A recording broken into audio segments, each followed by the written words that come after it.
네, 그 이번에는 우크라이나가 어떻게 그 친미 국가로 전환되는지 좀 자세히 살펴보겠습니다. 그래서 2004년에 그 오렌지 혁명과 2014년에 유로마이다 혁명 이 두 가지를 한번 보고요. 그 뒤에 미국나 친미 세력이 어떻게 작동을 했는지 한번 보겠습니다. 2004년 오렌지 혁명에서요. 그때 당시에 이제 그 우크라이나의 그 서방화의 영향으로 우크라이나 일반 시민들이 이제 자유와 민주주의에 대한 기대감이 높아졌습니다. 당시에 그 우크라이나 동부 출신의 쿠츠마 대통령이 약 10여 년 동안 그 집권을 하면서 이제 권위주의적인 통치를 좀 했었고, 그다음에 이제 부패가 있었습니다. 우크라이나의 특히 서부에서는 유럽과 미국에 접근하면 유럽연합에 들어가면 잘 살 수 있다는 이제 막연한 기대감들이 이런 게 있었고요. 그래서 동부 출신의 대통령을 정권 교체를 통해서 친서방 정권을 하겠다는 그러한 이제 기대들이 있었기 때문에 이러한 동부와 서부, 친미와 친러의 이제 갈등이 높아집니다. 그래서 이러한 상황에서 친미 세력들은 그 당시에 이제 부정선거가 쟁점이 됐었는데요. 어쨌든 이 부정선거가 있다는 것들이 이제 부각이 되면서 주로 그 친서방 서부 우크라이나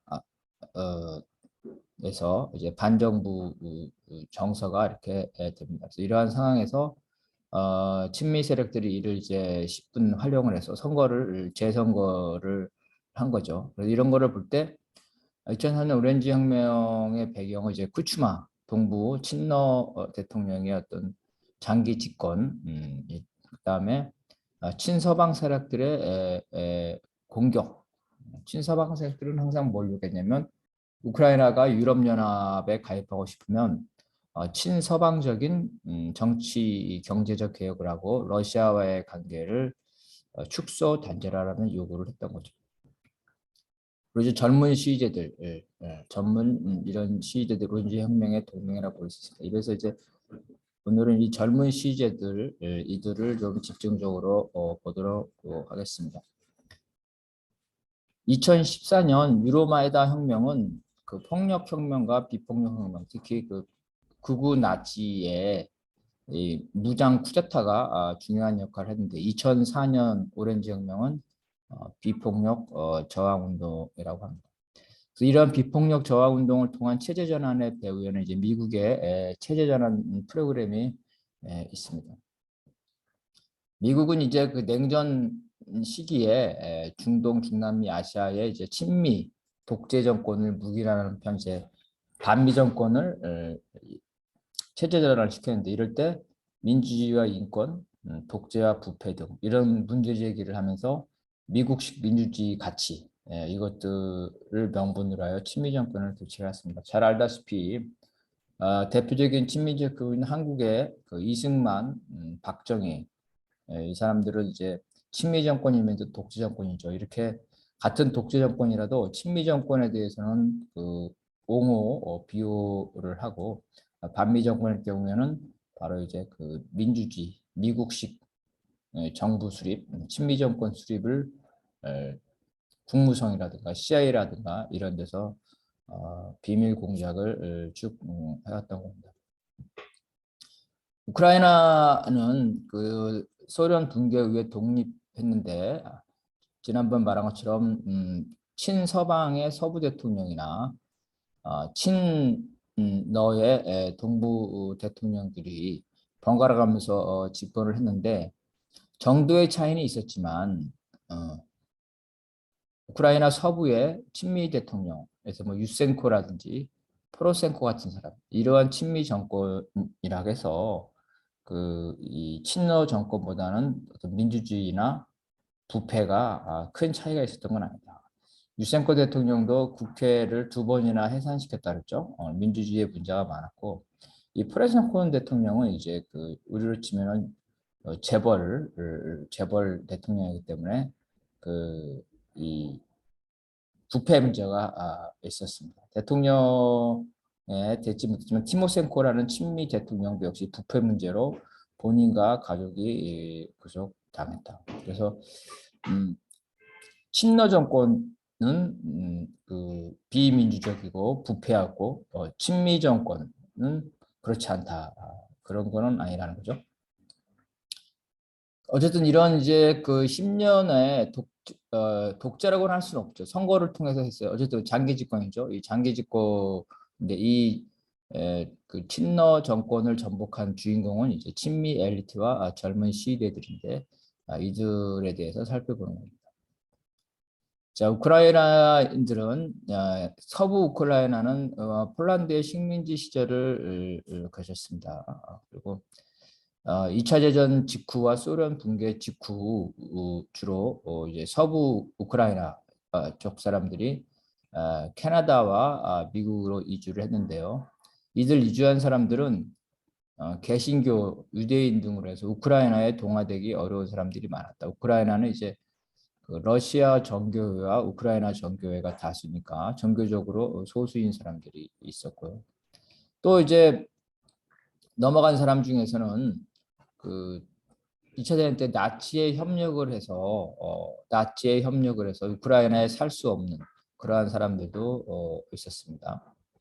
그래서 이제 우크라이나인들은 캐나다에 제일 많고 그 다음에 미국에 많이 거주하는데 약 100여만 정도가 있다는 겁니다.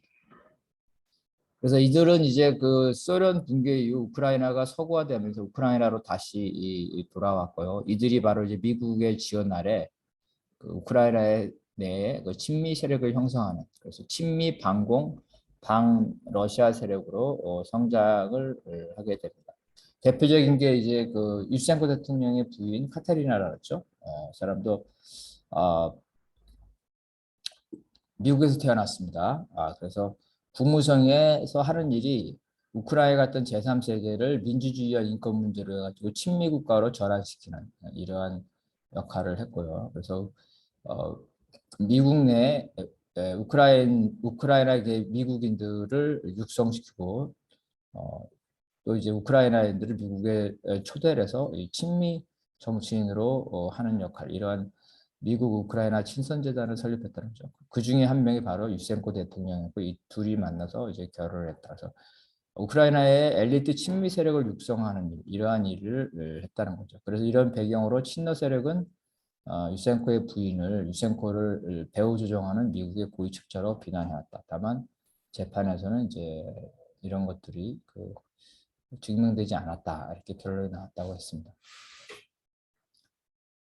소련을 몰락을 전후로 해가지고 소련에 속해 있던 구공산주의 국가에 대해서 여러 혁명들이, 이걸 색깔혁명이 많죠. 그래서 이 색깔혁명은 주로 인권과 민주주의, 반공, 부패 척결 이런 거죠. 그래서 미국식 가치에 의한 것들. 공산주의 국가나 권위주의 국가에서 일어난 이제 비폭력 혁명들을 말합니다. 오렌지 혁명은 이제 그 우크라이나 혁명에서 혁명의 참자들이 이제 그 오렌지를 주로 사용한 오렌지색을 주로 활용했기 때문에 이게 이제 그 오렌지 혁명이라고 되는 거고요. 비슷하게 이제 체코 벨벳 혁명 이런 게 있고 조지아의 장미 혁명 이런 식으로 있습니다.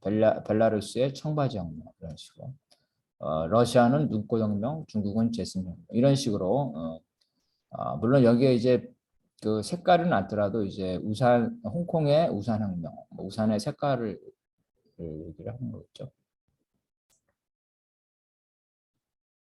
그래서 이런 색깔혁명은 이제 주로 그 구공산주의 국가, 그다음에 이제 미국, 그죠? 미국에 반대하는 반미 국가, 또 이슬람 국가에 집중됐는데요. 토니 카타르치라는 사람이 이것들을 쭉 추적해 왔는데 이 색깔혁명을 미국식 체제를 확산시키는 프로그램을 봅니다. 그래서 이 색깔혁명의 기획자를 이제 그 세르비아에 있는 캄바스, 그리고 그 캄바스의 전신인 오토포루라고 보고 이 기관들을 CIA의 쿠데타 대학이다 이렇게 합니다. 우크라이나에서도 마찬가지로 민주화 시위를 주도했던 청년의 배후에 있는 단체가 바로 이 캄바스, 그 비폭력 행동전략센터의 약자입니다. 그리고 이제 오토포르는 우크라이나 내에서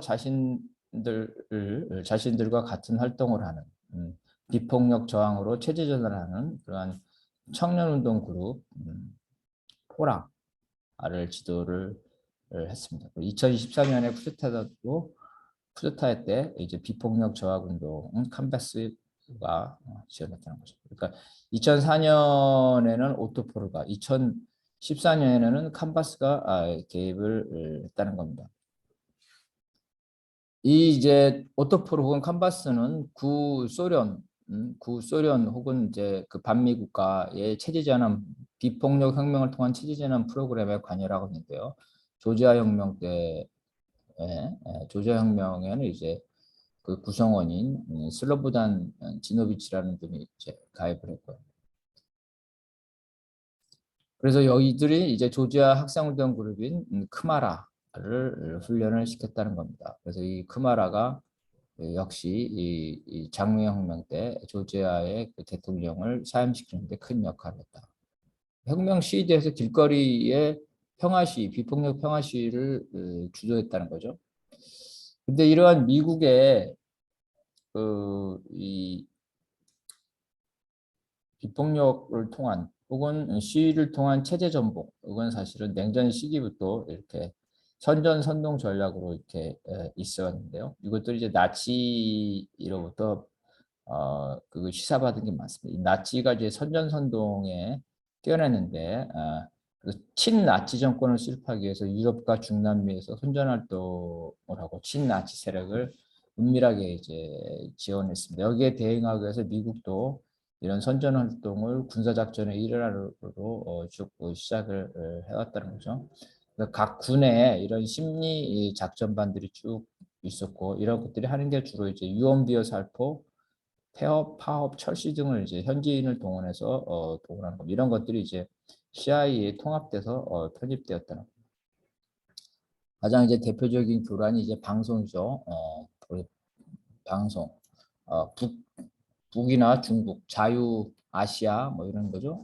옛날에 이제 미국의 소리 이런 거 있는데 지금은 이제 지역별로 다 있습니다. 지역별로 그 나라를 선동하는 그러한 방송들을 가져 많이 하고 있습니다. 냉전 시대는 이제 그 자유 유럽, 그죠? 자유 유럽 방송이었다는 거죠. 목표는 이제 냉전 시기에는 사회주의 국가의 민주화와 인권이었고 중동의 경우에는 이제 이슬람을 서구화시키는 목적이었다는 거죠. 가장 대표적인 게 이제 그 1956년 헝가리 봉기 당시에 자유 유럽 방송의 이러한 헝가리 그 민중들의 봉기를 갖다가 선동했는데요. 봉기가 일어나면 미국이 지원이 있을 것처럼 그런 방송을 암시적으로 했다는 거죠. 그래서 반소 민족주의를 부추겼다. 마치 광주에서 미국이 전두환의 학산을 저지시켜 줄 거라는 일부 기대한 것과 유사했다는 거죠. 그런데 실제 봉기가 발생하니까 미국은 개입하지 않았고 소련이 강경책으로 인해서 엄청난 희생자가 생겼습니다. 그래서 이제 미국의 정보 당국에 의하면은 이러한 헝거리의 그 봉기 선동은 엄청난 희생으로 끝났기 때문에 CIA 내부에서 선전 방송에 대한 무책임에 대한 논란이 불일으켜서 이러한 방송 심리전이 당분간 일정 시기 동안 쇠퇴하는 이런 형태로 했다는 거죠.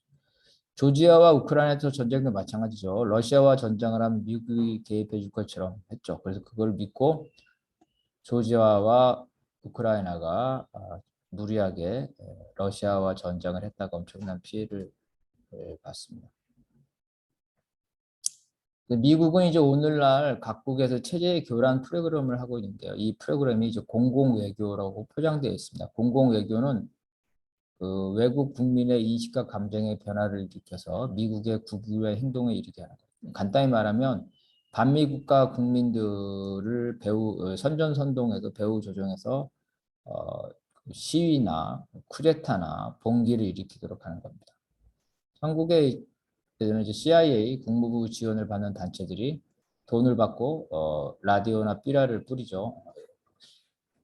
또한 이제 외국의 언론기관을 장악을 하거나 매수를 해서 이렇게 하는데요. 대표적인 게 이제 이라크입니다. 이라크에서 친미 여론, 그 미국의 전쟁을 정당화하기 위해서 이라크의 현지 언론들을 매수를 해서 미국이 작성한 기사를 이라크 신문에 일방적으로 실도록 하는 거예요. 이러한 것들이 이제 부시의 이라크 침공을 정당화하는 이런 비밀 공작들을 쭉 해왔다.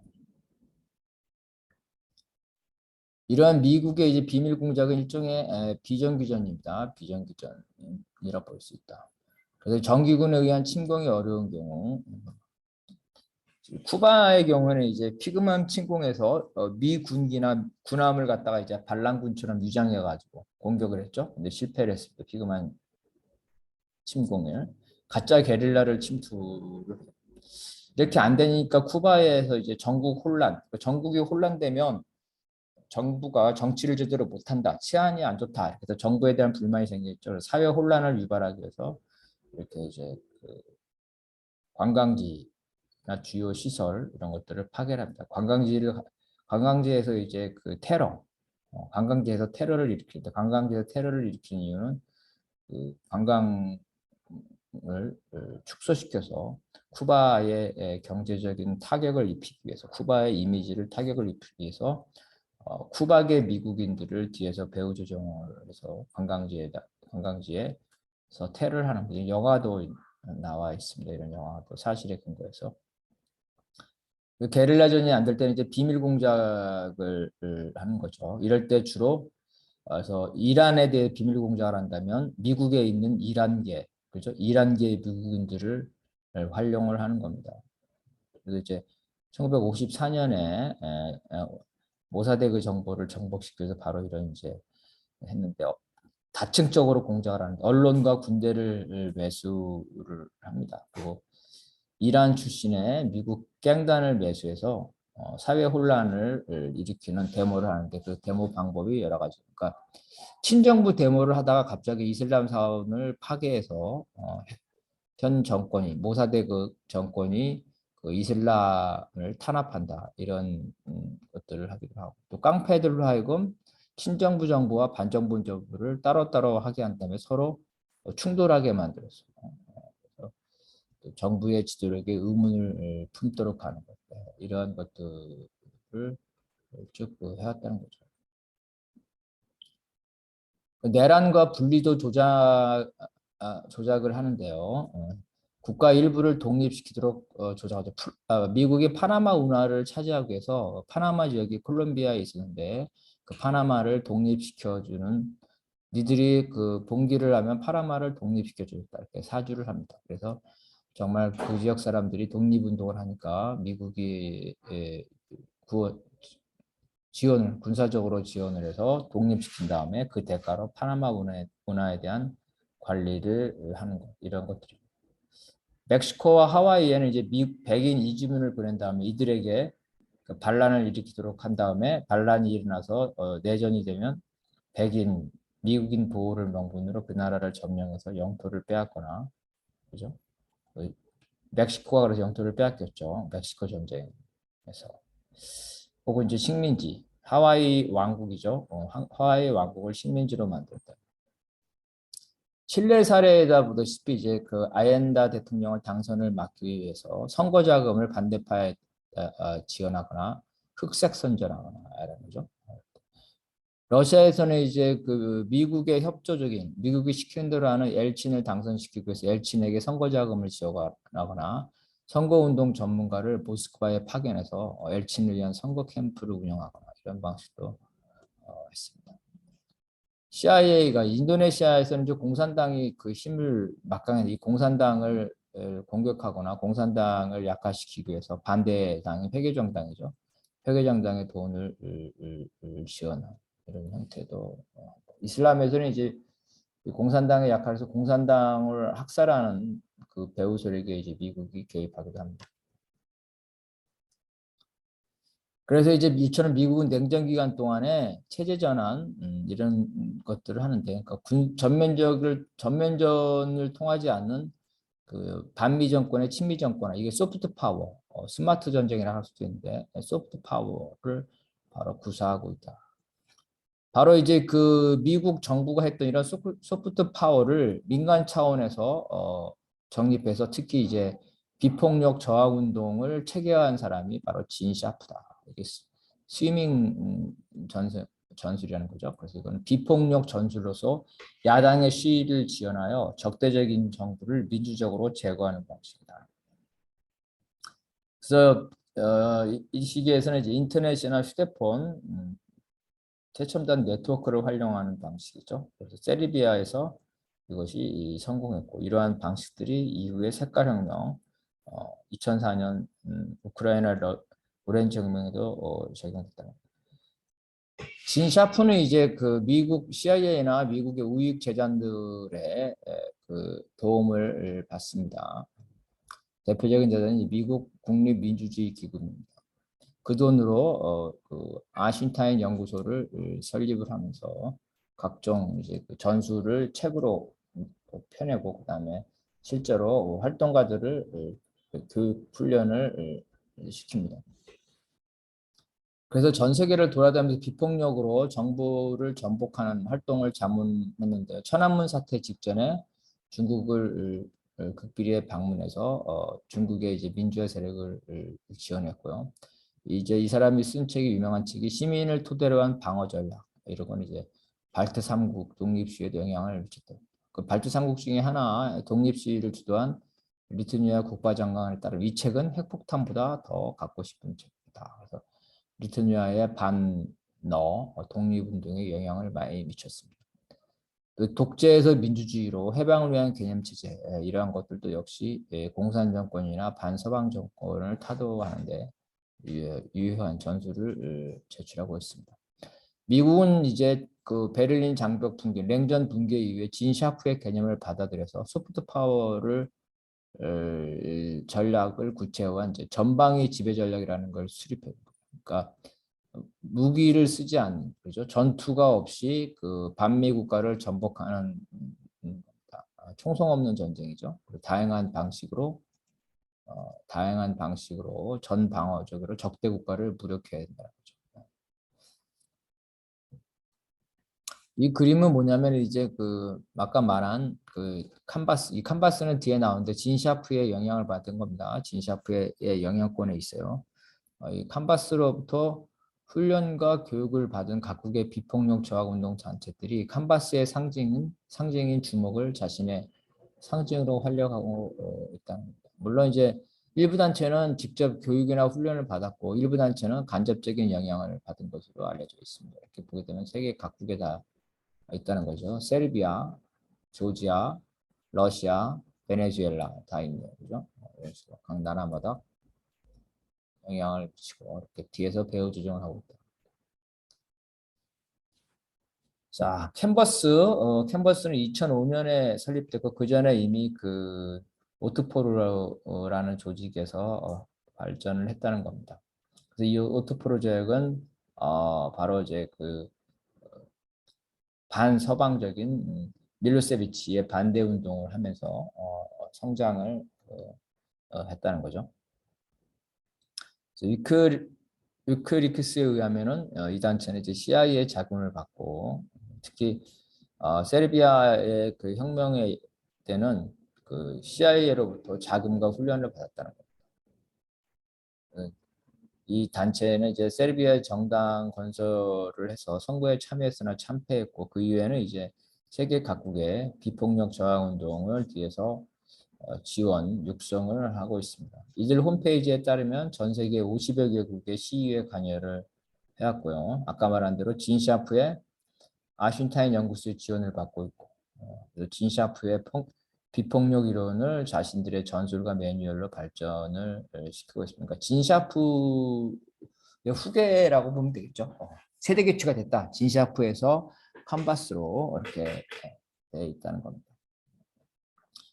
이들 단체들을 지원하는 거 이제 미국 국무성이나 이와 같은 이제 미국의 보수 단체들이 쭉 지원을 한다는 겁니다. 이들은 이제 미국에 자주 옵니다. 그래서 미국 국무성이 후원하는 여러 가지 이제 민주주의 행사에 오게 됩니다.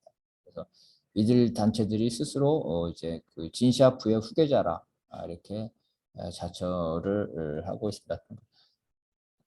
또 젊었을 때 대학 때부터 진시아프의 이론을 공부를 했고, 그래서 거기에 따라서 이제 독재자를 무너뜨리는 법 등 홈페이지에 이러한 매뉴얼이나 훈련을 하고 있습니다. 그래서 지금도 홈페이지에 보면은 이러한 그 집회 시위, 그다음에 비폭력 저항 운동의 전술 이런 것들을 훈련을 한다. 그래서 이제 신청을 하라 이런 것들이 나와 있습니다. 이들 자신, 이들 자신들의 그 캔버스의 신시아스크만에 따르면 캔버스는 오토프로부터 시절부터 CIA에 자금을 받다는 거죠. 미국에서 펀드를 조직하고 있다. 그래서 이제 캔버스는 이제 미국식 혁명 수출 조직으로 테러 단체에 등록됐다는 거죠. 일부 국가에서 됐다는 겁니다. 이들이 이제 세계 각국에서 이러한 반체제 운동 관련자들을 훈련 교육시키고 있다는 겁니다. 이들이 이런 각 나라의 소위 아까 말한 색깔혁명 이런 데에 나름 영향을 미치고 있다. 미국의 친미 국가 수립 전술 거기를 사실상 실질적으로 그 수행하고 있다는 거죠. 예를 들어서 이집트의 경우에도 청년 지도자인 아델이 실제로 캄베스 세르비아까지 와서 교육과 훈련을 받았다는 거죠. 그래서 그 내용을 알자지라 방송국 인터뷰에서 스스로 밝힌 바가 있다. 위키릭스에 따르면은 이 캔버스는 이제 베네수엘라에서도 정치 공작을 수행했다는 겁니다. 그리고 이제 러시아에서는 그 미국 대사가 캔버스의 자원을 지원을 했는데 이 돈의 출처는 그 골드만삭스사라는 거죠. 그래서 이와 같이 이제 그 반미 국가가 탁했으니까 당연히 그 반미 국가나 아니면은 독재 정권이 탁했다 보니까 권위주의 정권은 이 단체를 싫어하겠죠. 싫어한다. 그래서 벨라루스, 이란, 베네수엘라 대통령은 캄바스를 혁명 수출 조직으로 직접 비판합니다. 그래서 이 주먹을 공통적인 그 상징으로 사용한다 그랬죠. 그래서 베네수엘라 대통령이 이런 것들을 이제 실제로 언론에서 나오는 것들, 유튜브에 돌아다니고 있습니다. 이런 비판을 하는 것들이 아랍에미레이트는 아예 캄바스를 테러 그룹 명단에 올려놓고 있다는 겁니다. 그래서 이들이 세계적으로 이렇게 비폭력 저항 운동을 하면서 다양한 주먹 이미지를 서로 연대하고 있다. 그래서 2004년에 우크라이나의 그 오렌지 혁명은 기본적 배경은 장기 집권, 부패, 권위주의 이런 것들이 있었겠지만 실제로 그 친미 정권이 나오게끔 하는 길거리에서 시위를 열심히 했던 핵심 세력들, 이 세력들, 특히 젊은 활동가들은 상당수가 바로 이런 그 반미 정권을 친미 정권으로 전환시키는 비폭력 저항 운동에 이러한 그 그룹들, 캔버스와 같은 그룹들, 결국은 미국이죠. 친미 보수 자본들 이런 자본들의 그 지원과 교육을 받았다. 거를 알 수가 있겠습니다.